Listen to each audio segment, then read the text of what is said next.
Hey, what's going on, guys, and welcome back to another Fallout 4 modding video. Today we're checking out a new mod that is actually not one of mine. That's right, we're checking out a mod known as the Tanker and Crusader pistol by Crusader. A mod that is a pretty funny coincidental mod that is going to feature a 12.7mm pistol and came out around the same time as my 12.7mm pistol. Funny enough, that was actually not necessarily intentional, but we actually both knew about that. We were both working on these at the same time, and we saw that we were both doing it, and that was a pretty funny coincidence. But Alex's is pretty interesting because it's not just a 12.7mm pistol. It's also going to include the Crusader pistol from Fallout 76 and a really funny unique that I think is really neat as well. Now, this weapon entirely is based on the Crusader pistol from Fallout 76, including a generic version known as the Tanker pistol, which is going to feature 12.7 ammunition, which it typically doesn't in Fallout 76. So it's intended to be a reimagined 12.7 using the Crusader pistol aesthetic, but also there is the traditional Crusader pistol with a different ammo type, as well as a unique that has its own fun functionality. Now, like I said, this thing is entirely inspired by the 76 Crusader pistol and the 12.7, as I believe the Crusader pistol itself was inspired by the 12.7, but it is going to have a very different aesthetic in terms of its reload animation. It's going to reload from the front rather than from the rear. In the pistol grip, it is going to have a ton of customization options. It's going to have a totally reimagined look, at least as far as the 12.7 is concerned. But I'd say that the Crusader pistol is a pretty faithful recreation of the 76 one, with some small liberties taken here and there, and of course some additional attachments added that are fun as well. Now, while all of these pistols are pretty similar in aesthetic, they're all very different in terms of performance, offering different ammo types, different stats, and being found at different levels. So we'll start off with the Tanker pistol, which is the most generic looking one. And I don't mean that in a bad way, but rather it doesn't have any paint jobs, it's not associated with a faction. This one can be found in 12.7mm, and it'll start spawning after level 35, and you'll find it on raider bosses, gunners, Brotherhood of Steel members, but you can also purchase it from vendors, and you can find it on the legendary loot pool, so you might be able to find a really cool one of these, which is really cool because the Tanker pistol does not have a legendary variant like the Crusader pistol does.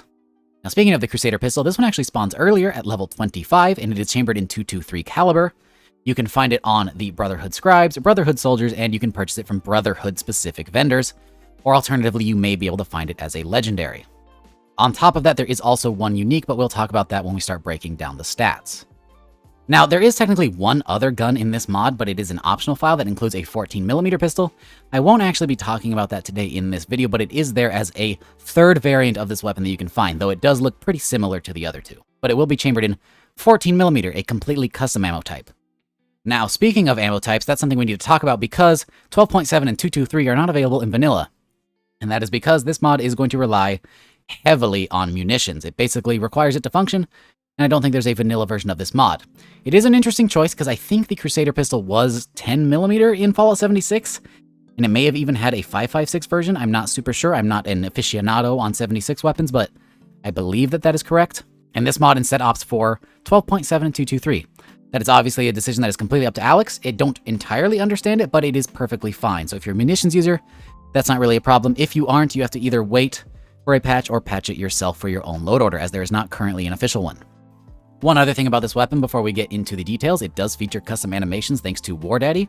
It uses the Chinese pistol animations, or the Mauser animations. And they look quite nice on this weapon. I have to say, it's a very interesting way to do this, and I think it fits pretty dang well. I'll of course be showing off those animations in a little bit as well. Now then, let's quickly talk about stats, as we have a lot of stats to get through. We have the Tanker pistol, which is chambered in 12.7, has a base damage of about 45, a fire rate of 37, a range of 179, an accuracy of 49, a weight of 4.2 pounds, and a value of 129 caps in its most basic configuration, which you can see here. And here's a good look at the pretty generic-looking version of the Crusader pistol. Now then, here's the actual Crusader pistol, which as you can see has a nice paint job, more like the one from 76 with a nice Brotherhood of Steel logo there. This thing has a base damage of 38 using 223 rounds, a fire rate of 46, a range of 179, an accuracy of 61, a weight of 4.2 pounds, and a value of 86 caps. And as you can see, this thing has pretty similar attachments to the other one. I believe that they actually share a pretty similar attachment pool, but they are very different weapons. Now there is technically one more weapon, and that is the Crusader prototype machine pistol, which is a full auto version of the Crusader pistol featuring a funky helical mag, still chambered in 223. Everything else is identical, but it is available in full auto. And if you'd like to get your hands on this one, you can actually find it over at Recon Bunker Theta. Now then, let's talk about animations, since they are custom using War Daddy's Chinese pistol animations.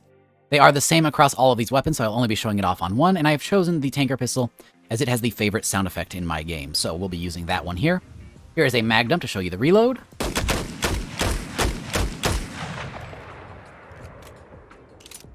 And of course, a little accuracy test as well.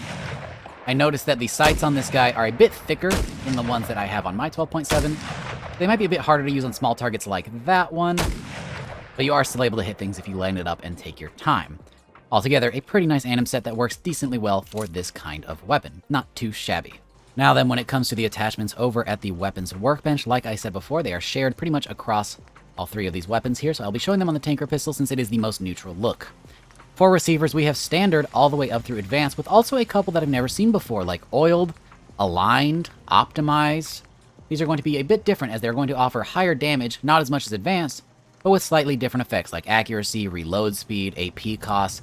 Pretty interesting stuff. A nice little tweak to the vanilla system. I still prefer balancing my stuff in the vanilla way so that it matches the best with a vanilla experience, but that is a pretty interesting take on a different way to do receivers.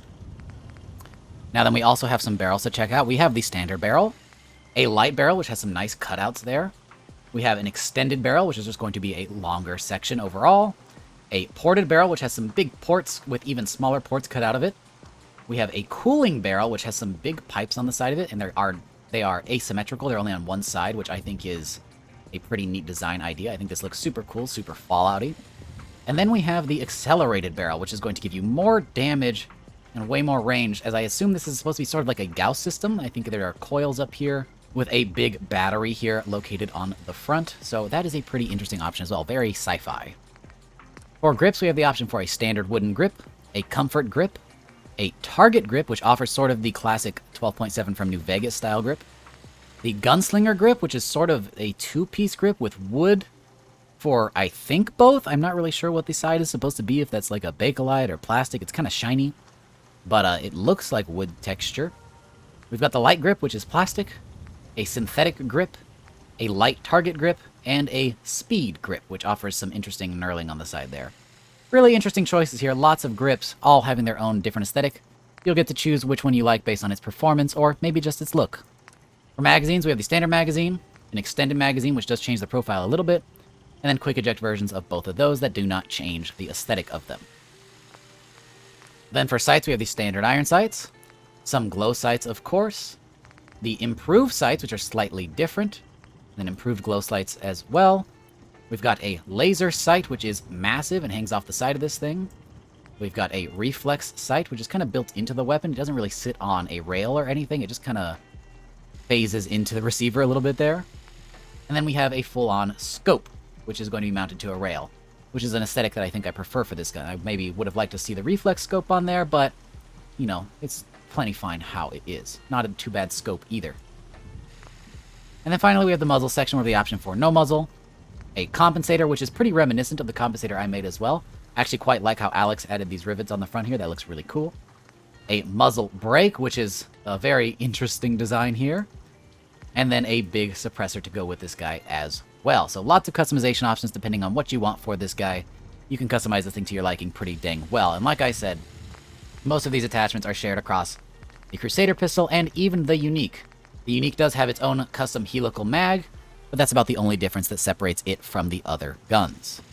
So yeah, guys, I think that about wraps up everything on the Tanker and Crusader pistol. I know I did not talk about the 14mm included in the optional files, but that is almost its own mod. It does look pretty similar, and it's going to use shared assets, but it is kind of a different weapon altogether. And also, we were already covering 3 weapons in this, and I didn't really want to add a 4th one into the mix. But if you want to check it out for yourself, it is there. It's a new experimental type of ammo type rather than relying on munitions. It's its own optional ESP that can theoretically be included in future weapon mods. Alex is trying something out really interesting there. I'm not sure how it's going to work when it's done, but I guess we'll just have to wait and see if he makes something else in 14mm to see how it works. Either way, it's a pretty cool concept and a pretty cool mod. If you want to check this mod out, it will be linked down in the description below as always. It may or may not be on Xbox, but it definitely is on PC right now over on the Nexus.